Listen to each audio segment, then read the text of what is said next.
কলকাতা শহরে এত বেআইনি বাড়ির দৌরাত্ম্য কেন?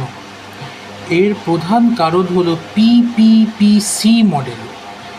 পি মানে প্রমোটার, পি মানে পুলিশ, পি মানে পলিটিশিয়ান, আর সি মানে হলো কর্পোরেশন। কি হয়, যে কোনো অঞ্চলে বেশিরভাগ প্রমোটাররাই যারা হয়ে থাকে তারা হলো ক্রিমিনাল, এবং তারা নটোরিয়াস ক্রিমিনাল। এদের কখনো খুন করতে হাত কাঁপে না। এবার এই সকল প্রমোটাররা যারা কাউন্সিলর হয়ে থাকে তাদের ছত্রছায়ায় এরা থাকে।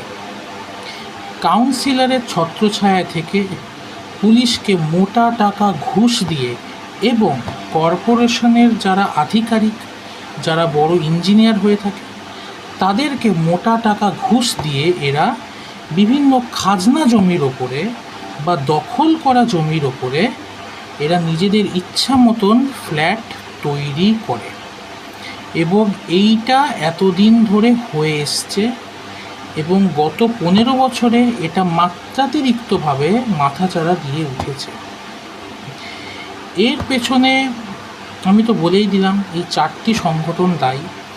আশা করা যাক নতুন যে সরকার এসছে সে কখনো এই রকম বেআইনি কাজকর্ম হতে দেবে না।